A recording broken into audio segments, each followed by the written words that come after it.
Hello, my name is Dave Navarro, and I work in After Effects and do a little bit in Cinema 4D. And I'm taking a little bit of break from some client work and some personal stuff that I'm doing.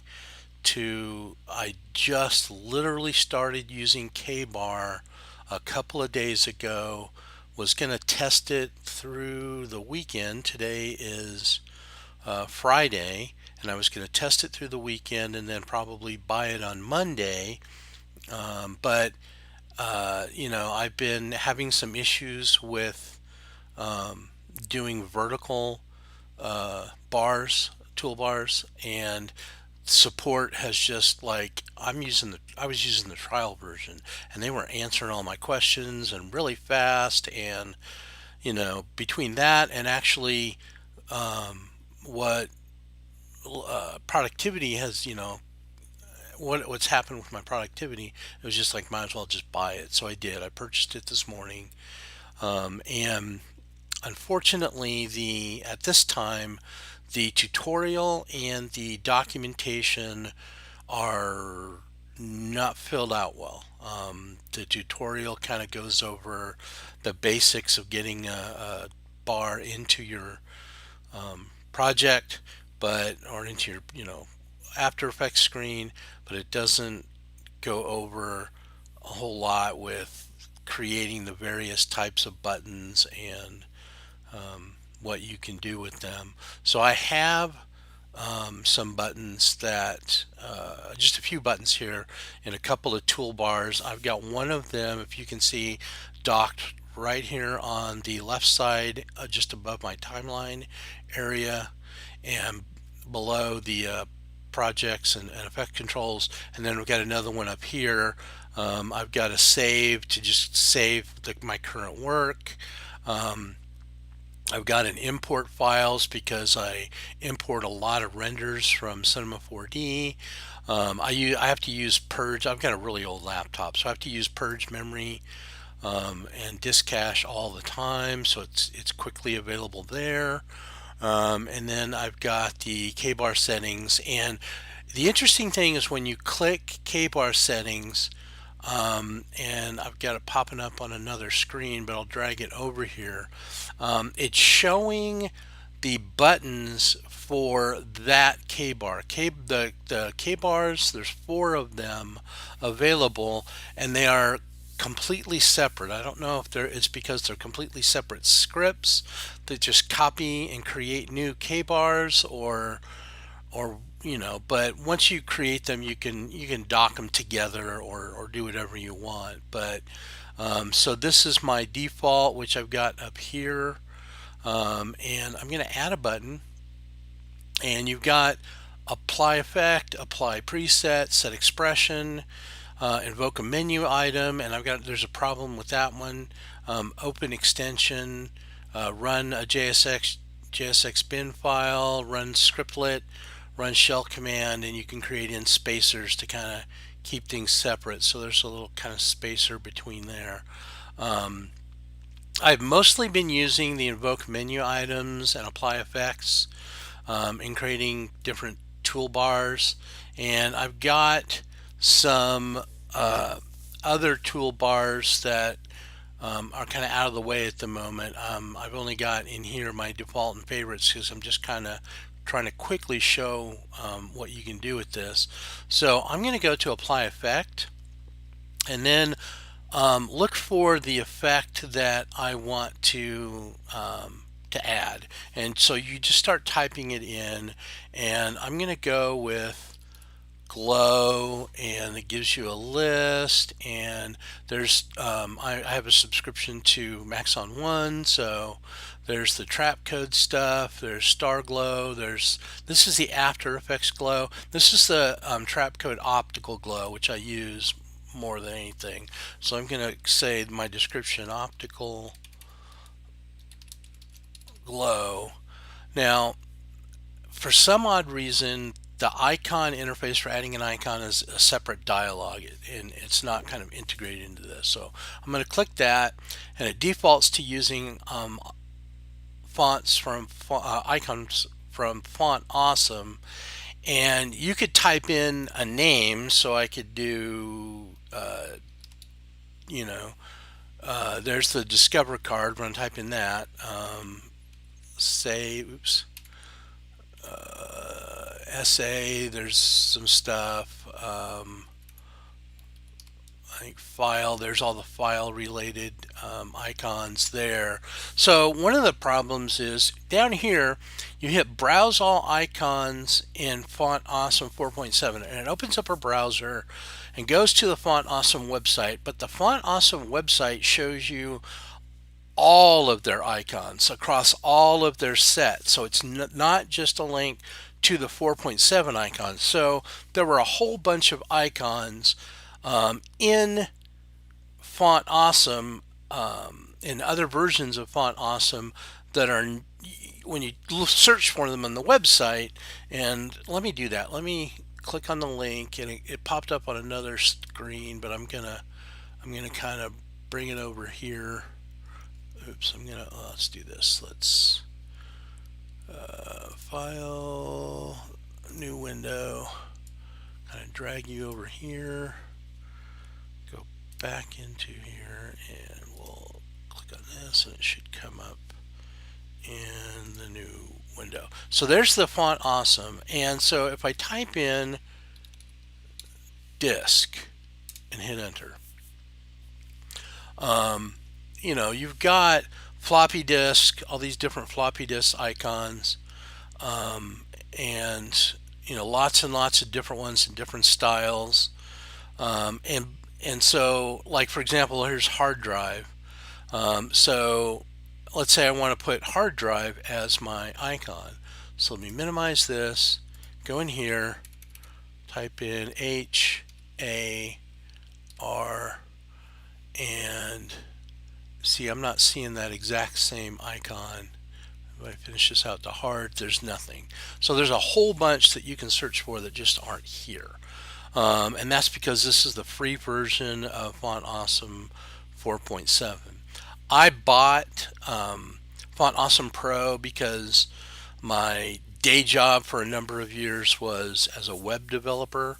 And so I have it, so I can change this from icon and I can go to PNG, SVG, and then I can browse and I can go to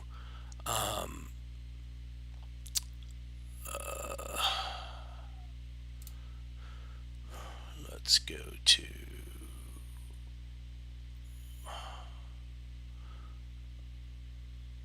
I don't have them here, but you know what, let me go back into video icons. This is an icon set that I downloaded off of my Envato elements. I'm going to go to SVG, and they're all in black, and on this dark surface you can't see them, so I just opened them up in Illustrator, resaved them out as white. So I'm just going to choose this import video white, click on open, and now you can see it. It's up here. Click OK, click OK, and there it is with that icon. There's optical glow, and you can see it added it to my default up here. So let's do this. Let's create a comp. Let's add, I haven't fully added all of this stuff into KBar yet, but so there's my layer. Now let me click on optical glow, and if I go to effects and controls, there's optical glow. So it works really well. It's very, very great. And I've not only added in that, but there's some like other tasks that I want to do. For example, I have the same save frame as PNG, and normally what I would do is I would go to layer, and no, it's composition, save frame as file. Select my file name, and it adds it to the render queue, and it uses the comp settings, which I've got at displaying at a quarter right now because I work mostly in 4K, but my laptop is so old that 4K doesn't render very well. So this is actually going to save it at a quarter size. Now I've got an output module set to 720p because these are my thumbnails, and then of course I would render, and boom, it's in my folder for my where I saved it. A lot easier to do. And let me, let me add a gradient so I got something other than black. So now I'm going to click on this save frame. It's going to pop up a dialog again where I'm going to say it takes the comp name, and without, you'll notice the frame number, but it uses the current frame. Click on save. Comp one already exists. I'll overwrite it, and it's there. I mean, I didn't have to go through the render queue. And this is a script that I found on a website. And so let me go into the, let's see here, KBar settings for this KBar, and I'll drag it into here. And I'm going to go up here to what I currently have as favorites. There's my save frame as PNG. I'm going to click on it, and you can see here's the Zach Lovett is the one that pointed me to the script on his website. And here is the script that I pasted in to save the current frame to a PNG file. And so, I mean, there are so many amazing scripts out there. That is so powerful. That is so amazingly awesome. This is I have a couple of toolbars that I exported and removed before I did this. When I import them back in, they've got all of my most used effects in the toolbar, and I'm still getting used to not going up here. I mean, I've been doing it for so long, for so many years, going up to effects, going to find the effect that I want, and then clicking on it. I mean, that's been my workflow, and I forget that when I put, when I start adding in these KBars, icons and I forget that, but I'm starting to, my muscle memory is starting to get used to coming over here and selecting the things that I need to do, and so it hasn't saved me a ton of time yet, but it has saved me time in my workflow as I've been working on some projects for both some clients and some personal stuff. So I cannot recommend KBar enough.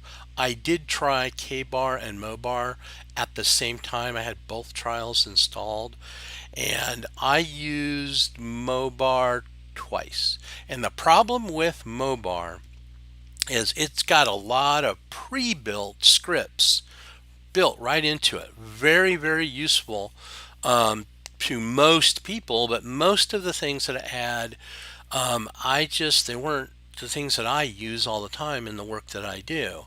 And you can't create a lot of these other buttons like you can in KBar. It doesn't have the, let me go into my settings, and it keeps popping up over here in this window.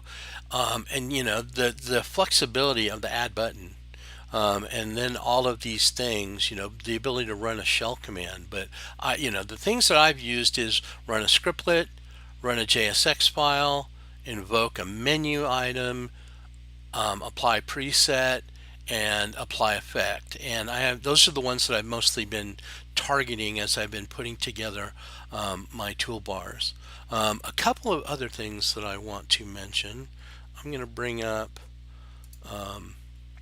this window here, and I'm going to go to AE scripts, and I'm going to do a search for KBar. And one of the issues too is, again, it uses Font Awesome. For a lot of effects, there's not really good icons available that come with KBar. But these After Effects shortcode icons by Sideshow Effects are, they look amazing. They look absolutely amazing. And he's got 9 KBar toolbars that are pre-built with the stuff that he uses the most, that you can import and you can use. But more importantly, he's created all of these icons that are specifically for a lot of things in After Effects. And so that's in my wish list right now. And I'm probably, as soon as I'm done with this video and get it on YouTube, I'm probably actually going to go in and buy it. He does have these 9 KBar toolbars free on his website right now to download, so that you can try them out, and even edit them.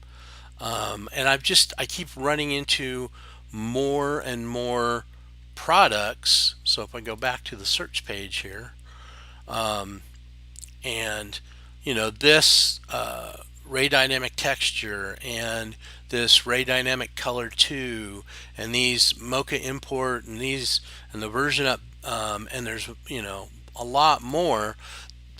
They show up in here, loopy, easy bounce, because every single one of these products includes a KBar that you can import, and then move stuff into your bars, and use their products. And that's just like so amazing. But I think the most outstanding thing is this ability to run a scriptlet.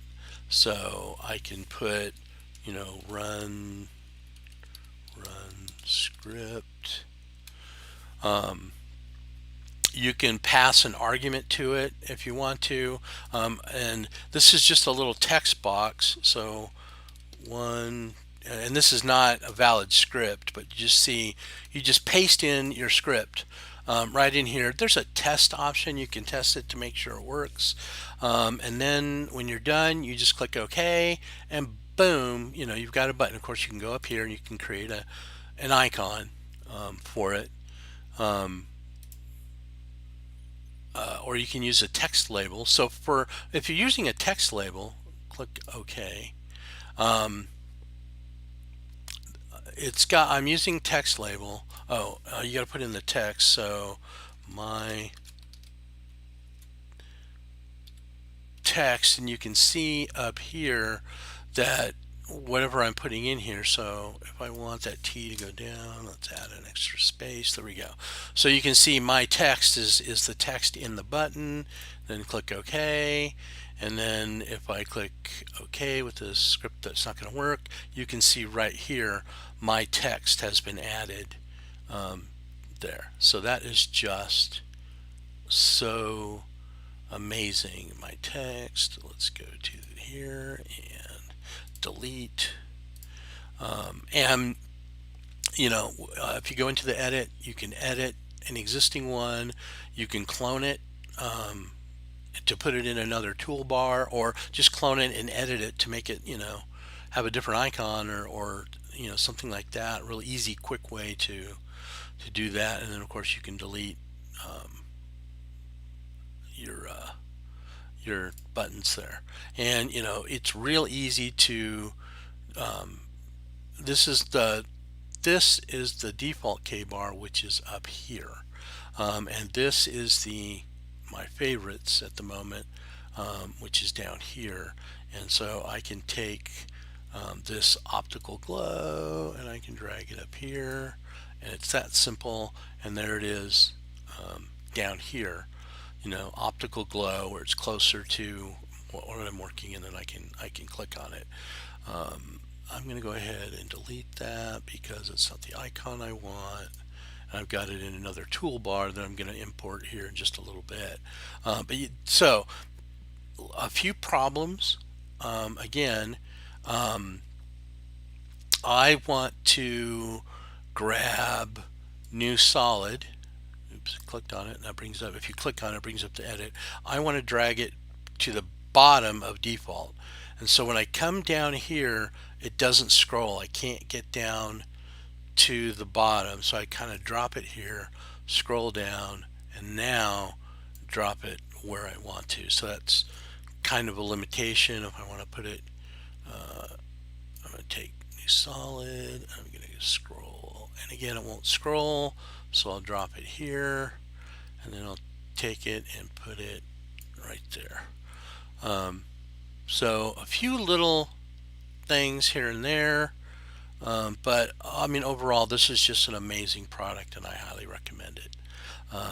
I'm hoping to do, as I figure more stuff out, because the author doesn't have, like I said, really good documentation and the tutorial is not that great. I'm going to try and do some more tutorials once I get my other toolbars done and import some of these other third-party toolbars and kind of show you how to set things up and dock things better. One issue that I did run into, but the author is working on it, is I'm going to go to Window, Extensions, and you can see there's KBar 1, 2, 3, and 4, and I'm going to go to KBar 3. And popped up in my other window, so I'll drag it over here.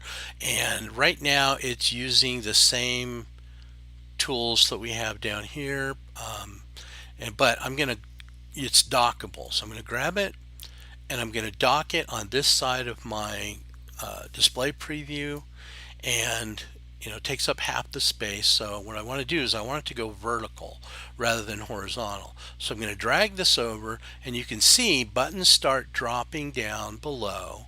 But when it gets to the point where there's the same number of buttons on the top and the bottom, it just starts covering those buttons up, and then it starts pushing in this over here. I've put in a trouble ticket for this. The author hasn't been able to recreate this, so I don't know if it's just something in my system. I'm running the very latest version of After Effects right now. I'm always downloading the latest version from the Adobe site when they come out.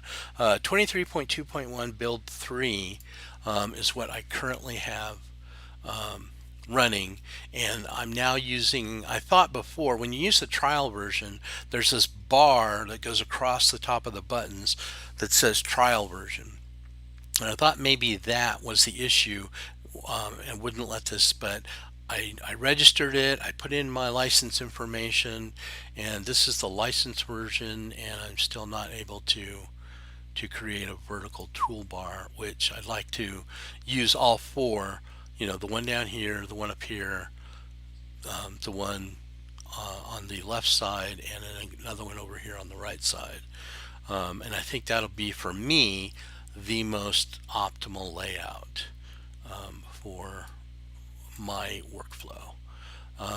Feel free to add some comments and ask questions, and I'll try and answer what I can. Like I said, I just literally started using this. And really am not anywhere near of like an expert on this. So some of it I may have to research some of your questions, but I'll try and answer that if I can. Thank you very much for watching this. If you made it this far, I very much appreciate it. I'm an absolute nobody starting out with these videos, but really feel like I want to do more. Bye.